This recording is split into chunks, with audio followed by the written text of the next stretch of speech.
హుజూరాబాద్ నియోజకవర్గంలో దళిత బంధు నిధులను లబ్ధిదారుల ఖాతాల్లో వేసి ఫ్రీజ్ చేశారని జిల్లా కలెక్టర్ దృష్టికి తీసుకెళ్లామని ఎమ్మెల్యే పాడి కౌశిక్ రెడ్డి తెలిపారు. 5,000 మంది దళితులు ప్రభుత్వం విడుదల చేసిన నిధులను సద్వినియోగం చేసుకునే విధంగా చర్యలు తీసుకోవాలని కలెక్టర్కు విన్నవించామని అన్నారు. ఇలా ముఖ్యంగా కలెక్టర్ గారికి ఒకటే మాట చెప్పిన, నా హుజూరాబాద్ నియోజకవర్గంలో కేసీఆర్ గారు దళిత బంధు అనే ఒక పైలట్ ప్రాజెక్ట్ మొదలుపెట్టి సాచ్యురేషన్ మోడ్లో హుజూరాబాద్ నియోజకవర్గంలో దాదాపు 1,800 కోట్ల రూపాయలని ఇలా దళిత బెనిఫిషరీస్కి వాళ్ళ అకౌంట్లో డిపాజిట్ చేయడం జరిగింది. దాంట్లో దాదాపు 13,000 మందికి ఆల్రెడీ వచ్చేసినాయి. ఇంకో 5,000 మందికి 5,000 కుటుంబాలకి వాళ్ళకి డబ్బులు ఆల్రెడీ వాళ్ళ అకౌంట్లో ఉన్న వీళ్ళు ఫ్రీజ్ చేసి పెడతా ఉన్నారు.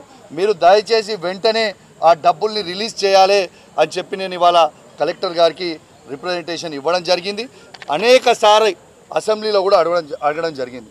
దాంతోపాటు ఖచ్చితంగా కలెక్టర్ గారు చేస్తామని చెప్పబట్టి దాదాపు 18 నెలలు అవుతా ఉంది. మరి ఇప్పుడు చేస్తారేమో అని నేను విజ్ఞప్తి చేస్తూ ఉన్నాను. పాప మా పేద దళితులతో పాటు నాతో పాటు మేము రోడ్లు ఎక్కితే ఈ ప్రభుత్వం దళితుల మీద కేసులు పెట్టింది కూడా మరొకసారి మీ అందరికి కూడా గుర్తు చేస్తూ ఉన్నాను.